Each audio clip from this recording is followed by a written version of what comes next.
You hear about commitment issues. People have commitment issues. I really like her, I like him, or I really think it's a good opportunity, but I just can't really make the final decision. Something is blocking me. Something is stopping me from making a final decision. Commitment issues. Now, sometimes it's our own problem. It's a psychological block, the fear of failure, maybe the fear of success. I mean, we can analyze it and go through the usual suspects.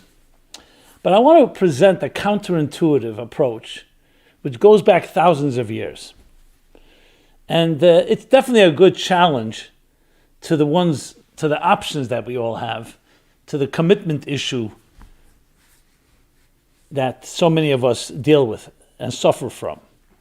And that is, the narrative goes on the episode of Sinai, literally 3,333 years ago, a little more than that, meaning between 3,333 and we're going into 3,334. So we're talking about over 3 millennia ago.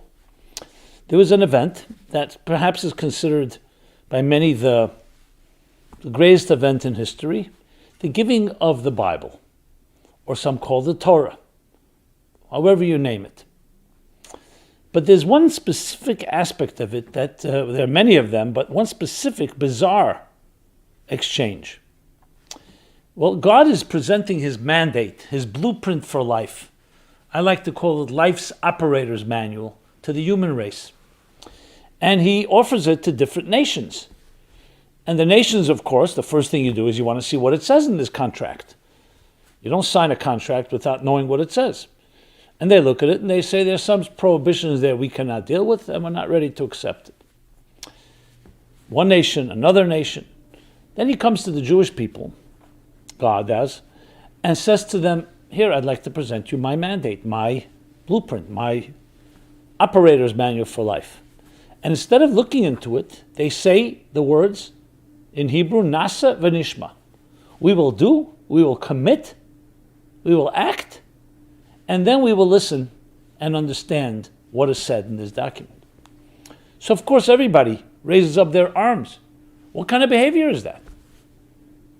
It's irresponsible in a way, reckless. You sign a contract, you agree to the terms of a contract without first even reading it or understanding it. It's like the exact opposite of a commitment issue. It's too much commitment, or premature commitment if you wish. There's even an expression in the Talmud that one of the Roman philosophers says, what kind of nation is it that rushes to make such a commitment? A life commitment. It's not a small detail. You're committing your life to a cause, to a mission. So there you have the other extreme, the diametric opposite of a commitment issue, a commitment that seems to be irrational.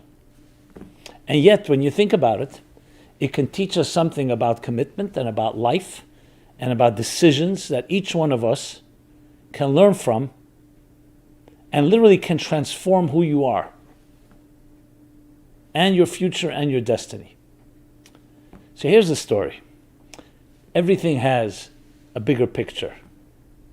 It didn't begin at that moment that suddenly out of the blue a God appeared to the people and said, hey, I got a deal for you. Here's a contract, and are you ready to go for it or not? This is a people that had a relationship with the divine, with the transcendent, for a period of time. Firstly, remember they're just coming out of hundreds of years of a profound Holocaust in the Egyptian slave labor bondage and genocide. They suffered greatly. And they suffered because they were strangers in that land, as the Jewish people suffered so many times going forward. That's firstly. Secondly, before that, they came from great ancestors. We're talking about people, Abraham, Isaac, Jacob, Sarah, Rivka, Rachel, Leah, men and women of profound faith and stature and spiritual evolved human beings who are in a very high state of consciousness, perhaps more than anybody in history, at least till that point. And these were their children. So they didn't meet God for the first time. They had profound and intimate experiences with the divine. They had promises that were kept. And now they finally were freed, as God promised Abraham, that your people, your children, would be in a land that is not their own, but then they will leave with great wealth. And here it was all being fulfilled. So they were dating, so to speak, God for a while. It wasn't like out of the blue, suddenly someone comes over to you. The question is, do you trust after you have been exposed, after you've met someone? And in this case, of course, is the divine. But you could always say it may be an illusion. It may be in their own minds. Maybe they're delusional. Maybe they're just wishful thinking. But after you've gone through both pain and joy in life with a God who you challenged and you argued with, and at the same time also embraced, and now, after these generations, we're talking about 7 generations from Abraham, is the generation of Moses, and when they finally arrived at Sinai. And now, this trusted date that you have been communicating with, that you've been interacting with, offers you a relationship. It says, I want to marry you. Will you marry me? So it's not a first date. So the wise and the healthy approach is, no, I'm not going to stay on the fence forever. And because I may have some doubts. They trusted this individual, in this case, the divine God. And when you trust, yes, I will commit. And then we'll get into the details. Because commitment is not to what's expected of you. It's not a grocery list of do's and don'ts. It's a relationship between two entities or two individuals that's built on fundamental trust. And when there's that trust, everything else follows. You can have a marriage, you can have a relationship where people do things for each other, a mutually beneficial relationship. But there's still a fundamental distrust, or at least not a complete trust of one to the other. So at some point, a relationship cannot just be built by the sum of the parts. There's always something deeper going on. A connection is made, a bond, a fusion. And yes, a certain vulnerability, what I like to call celebration of your vulnerability, is what true love is about. It's not in control. There's a deep trust, and you're ready to trust your life with another person. And that creates the bond, the necessary foundation for a true relationship. Now, of course, the question is, how do you get to a place of trust like that? We shall discuss that. But first, let's establish. So that's why they said, Nasa v'nishma.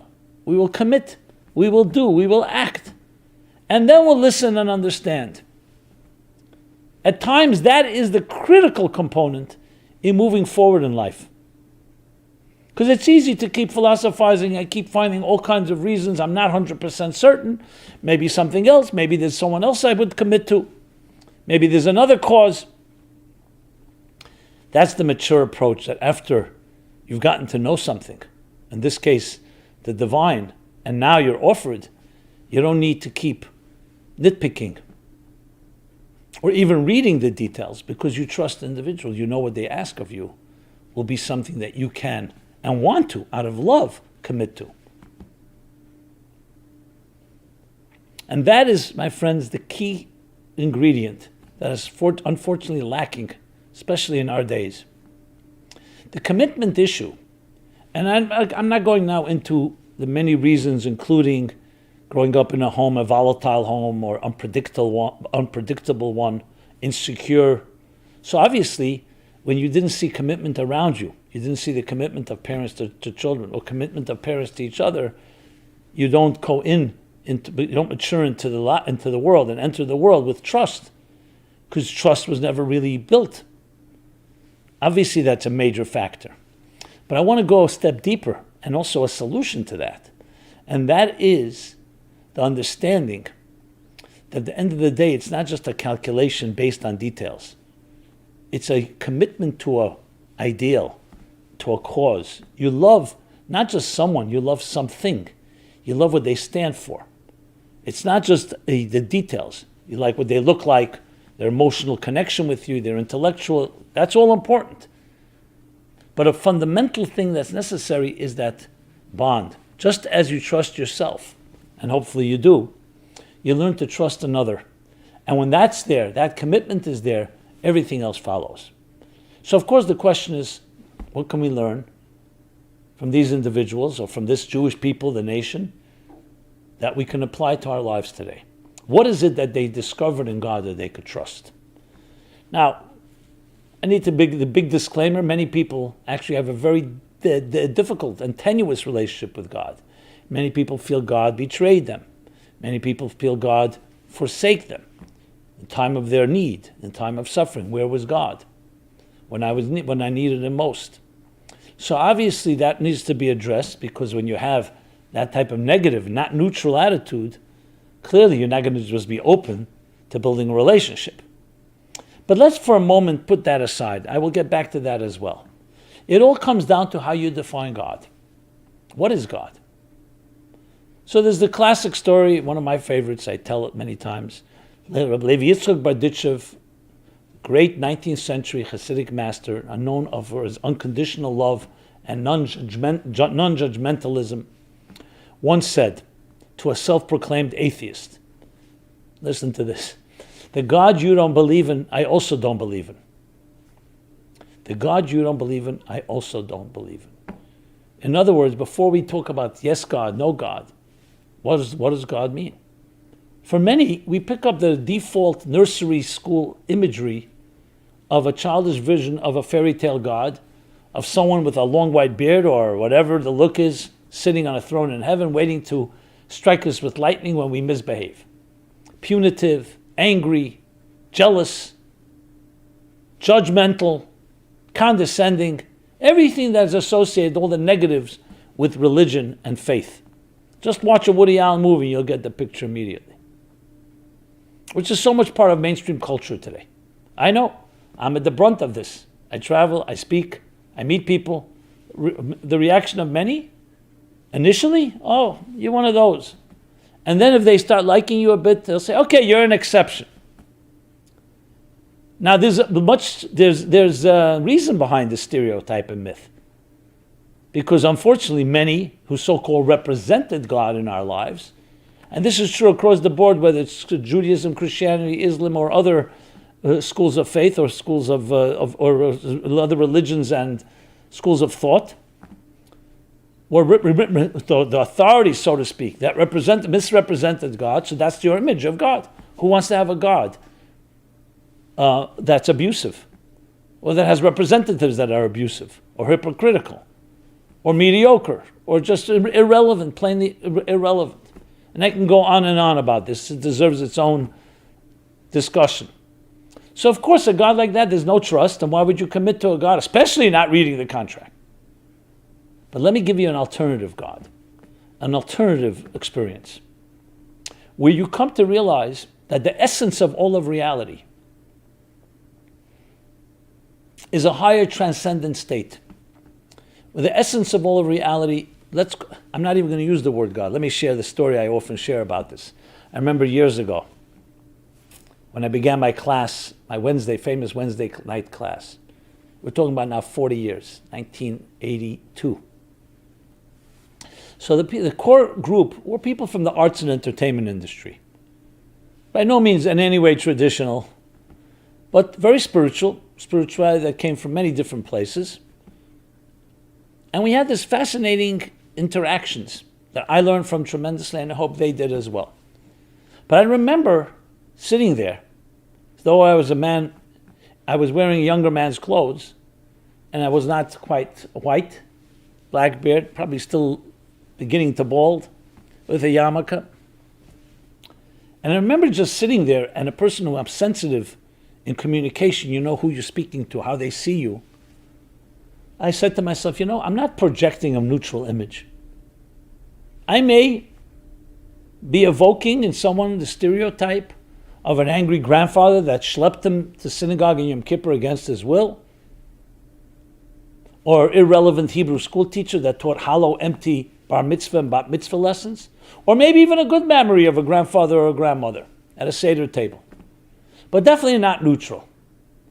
So I said, so even before I open my mouth, I'm already at a disadvantage because I'm being stereotyped. And big part of communication I could share with you is first establishing some trust, establishing a line. If there's a certain resistance due to whatever, a preconceived notion, it may even be not based on anything, you have a real problem. No matter what you say, it's going to be taken. You don't have the benefit of the doubt. So I tried to experiment. Instead of using any religious terms, instead of God, instead of Torah, instead of mitzvah, instead of Mashiach, redemption, Geula, I did not use any words. Instead of God, I used the word higher reality, or the essence of it all. Or if it was a particularly New Age group, non-existential layers of undefined energy. And instead of Torah, I used the word blueprint, or roadmap. And instead of mitzvah, I used the word connection. And instead of Mashiach, Geula, redemption, Messiah, I used the word destination. And here I was waxing eloquent and pontificating on connecting to the essence of all of reality, to a higher state of transcendence, by following a blueprint, making the connections, and ultimately creating fusion, seamless fusion, and the merging and integration of matter and spirit, form and function, body and soul, heaven and earth, transcendence and existence, in a glorious symphony of harmony within diversity. That was the gist of it. And it was going, what can I tell you? It was the experiment went better than I expected. A few weeks pass, a fellow comes over to me and says to me, before the class, he says, "Are you talking about God?" So I said, "Yes, but shh, don't spoil it for the others." Because the words themselves are loaded. So I bring us back the definition. If you feel the experience of God as let's call it the best you are, the best of you, or even beyond you, because not that God is nature and nature is God, that God is the essence of who you are and beyond, and leads you to states of transcendence and transcendence of transcendence, to be the healthiest possible you, the healthiest possible existence, with deep purpose and meaning. And you feel aligned, you feel at home with yourself, comfortable in your own skin. And your relationship with God is one that leads you to all those beautiful